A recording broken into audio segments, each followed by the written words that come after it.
ট্রেনের হাসপাতাল বলতে গেলে হ্যাঁ বলা যায়, কোনো সমস্যা নেই, বলা যায়। এখানে তো সব রকমই কাজ হয়, চাক্কা, হ্যাঙ্গার, আইবোল, স্প্রিং, নানান বিধি অনেক ইত্যাদি অনেক কাজ হয়। রেলের তো অনেক কাজ, আমরা যতটুকু কাজ শিখছি অতটুকু কাজের ভিতরে আমরা সীমাবদ্ধতা আছি। এই যে আপনারা সম্ভবত দেখতে পারবেন, আমরা অনেক কষ্ট করে 7-8 জন মিলে একটা গাড়ি উঠাই। খুব কষ্ট হয় আমাদের গাড়ি উঠাইতে, কষ্ট হয়, গাড়ি নিচে নামাইতে অনেক কষ্ট হয়। এমনকি আমাদের যে লোক প্রয়োজনীয় লোক, এরকম লোক আমাদের এখানে নাই। আমরা হাতে গোনায় সরকারি স্টাফ, টিএলআর স্টাফ আছে, এগুলো দিয়ে আমরা কাজ চালাতেছি, কাজ করতেছি। 7টার ভিতরে আমরা সবাই অফিস আসি। আইসা গাড়ি থাকে 2 লাইনে 2টা র্যাক বলে, ওইটা আমরা বলে। আমরা আগে পুরো গাড়িটা চেক দিই, আমরা লাইট দিয়ে হাতুড়ি নেই, গ্যাস নেই, গিয়ে চেক দিই।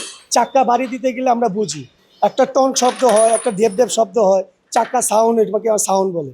এই সাউন্ডটা কিন্তু আমাদের কাছে খারাপ লাগে, আমরা মিস্ত্রিদের জিজ্ঞেস করি, ওস্তাদ একটু দেখবেন আপনি চাক্কাটা। ওনারা দেখে হ্যাঁ চাক্কাটা খারাপ, ওই সময় যদি ওনারা বলে চাক্কা খারাপ, আমরা চাক্কাটা পরিবর্তন করি। এই যে মনে করেন আপনার আমরা হাতুটা নিলাম, এই হাতুটা নিলে আমরা গাড়ি নিলে দেখছেন একটা শব্দ, ঠিক আছে,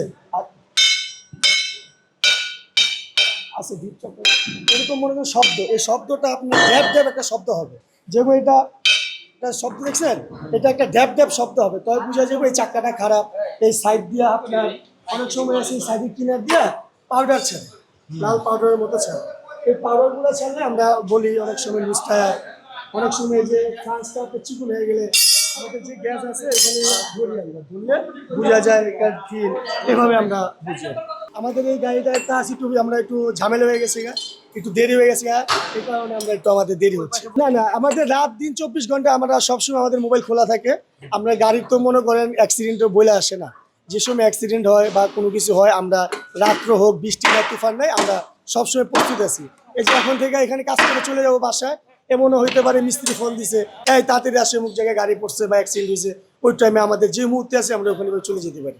আমরা 2019 সালে জয়েন করছি। এই যে আমরা চাকা চেঞ্জ করি, আপনার এই স্প্রিং চেঞ্জ করি, এগুলি করতেছি। এখন এই যে চাকা ঢুকাচ্ছি আর কি।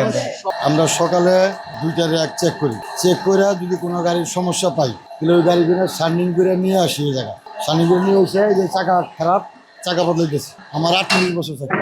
এই পেশাতে আমরা 88-তে আমরা চাকরি পারমানেন্ট হয়েছি। আগে টিএলআর হিসাবে ছিলাম, 88-তে চাকরি পারমানেন্ট হয়েছে আমাদের।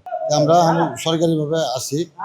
আমরা 38 বছর হয়ে গেছে চাকরিতে। প্রথম খালাসি ছিলাম, খালাসির থেকে পরে এসএসপিটারের থেকে পরে সেকেন্ড গ্রেড থেকে ফার্স্ট গ্রেড আছে। আজকে প্রমোশনে হইতেছে না, আজকে 10 বছর ধরে কোনো প্রমোশন নাই। আমাদের এই যে খালাসি যেগুলো নিয়োগ হয়েছে সেগুলো প্রমোশন দিতে পারলে পারা দক্ষ কারিগর হইতো, কিন্তু আমার দক্ষ কারিগরও নাই, কারিগর কমে গেছে।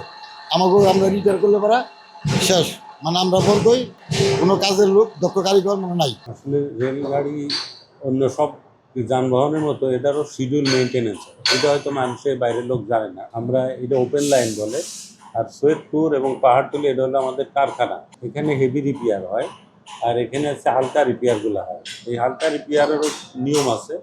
প্রতিদিন একটা ট্রেন চলার পরেও কিন্তু তার একটা রিপেয়ার পরীক্ষা নিতে হয়। এটা ট্রেন পাসিং এবং অস্পিডে হয়। সিক লাইন এটা, এখানে আছে সার্ভিসিং হয়, অর্থাৎ প্রত্যেকটা ট্রেন কিন্তু সপ্তাহে একদিন বন্ধ থাকে, আপনারা জানেন, হয়তো খেয়াল করছেন। কোনো ট্রেন সাপ্তাহিক বন্ধ নেই, সেটারও কিন্তু সাপ্তাহিক সার্ভিসিং ডে আছে। অর্থাৎ প্রত্যেকটা গাড়ি সপ্তাহে একদিন আমরা স্পেশাল কাজ করি। এখানে আমাদের লোকগুলো ওই ভাগ অনুযায়ী কাজ করে। এখানে কেউ সিটের কাজ করে, কেউ দরজা জানলার কাজ করে, কেউ টয়লেটের পাইপ লাইনের কাজ করে, কেউ আন্ডার গিয়ারে ব্রেক গিয়ারের কাজ করে, কেউ আন্ডার গিয়ার বা চাকা টলি এগুলোর কাজ করে।